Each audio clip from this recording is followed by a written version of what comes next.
to reach 100 test matches for India. Sitting alongside me, the legend Sunny G. He's going to ask you the next one. Well, all I can say is I didn't even get a half century in my 100 test in both the innings, but you got a fifer, so that must make you feel really pleased, isn't it? Yeah, actually, through the series, I've gone to different actions, different speeds, different releases, all because India is one place where we play in so many venues, and every surface requires a different sort of skill set to be executed. But overall, I was really pleased with the way the ball came out in this game, particularly, Sunny Bhai. Even though I might have gone for a few big hits, it's probably because of the fact that the ball is hanging and it's threatening both sides of the blade. So I was probably the most pleased with this performance and the second innings at Ranchi. Well, the delivery that you got Pope out, I mean, the way it straightened up just that little bit, it was just amazing. You had bowled one that had gone between bat and pad for byes, missing the leg stump by a whisker, and then you bowled this one because it created doubt in his mind. Terrific, absolutely terrific to watch that.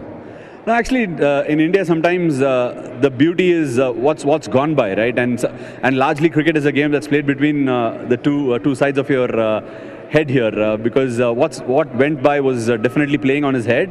I was expecting him to probably reverse a sweep, and yeah, that happened just way too quickly. It looks like a lot is happening because the new ball is biting off the surface. So that's a time where you can really utilize if you can gauge the batsman properly. Yeah, it was one good spell that I went through this morning, and I was able to pick the batsman's particular shot as well. Ash, you mentioned the different actions, the different releases. Look, as a spinner, it's very tough, isn't it, to be so courageous to try that when you know certain things are working. In spite of that, you try and do different things. How do you manage to do that?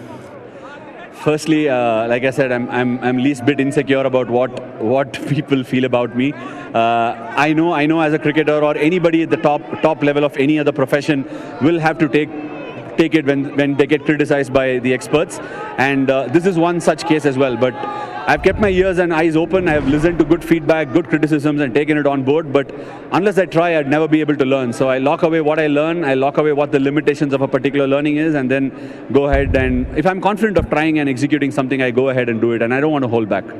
Well, that's been the highlight of your career all the time, because you've always been a student of the game.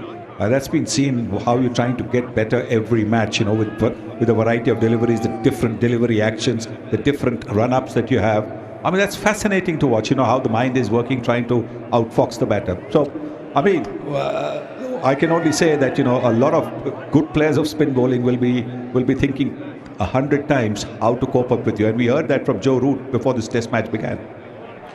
Sunny Bhai, actually, I feel times have rolled along, and in a way, with the number of footages that you get and the video analysis that's going right now, and how frequently you play cricket amongst the top test nations, the batters are constantly prepared, and they can line you up beautifully if you're the same person that you keep coming.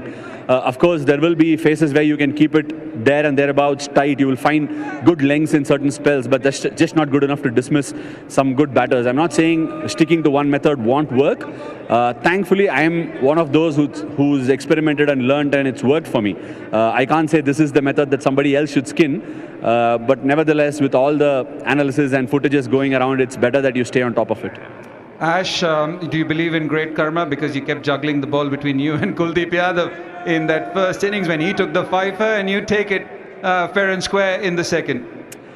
Look, I think the far end of this particular ground, I mean, maybe you can call it the hill end, I don't know what it is, but from there I just felt like there's a bit more bite of the surface, and from the other side there's a bit more speed off the surface. So I think if you can use it really well as you execute your skills, you'll learn about it. It really works. And with the new ball especially, I got some bounce and kick today, and that was really, really good. And in the first innings, I think Kuldeep, when he came on from the other side, he was able to utilize it. And all in all, I thought the way balls coming out of Kuldeep's hand is just unbelievable.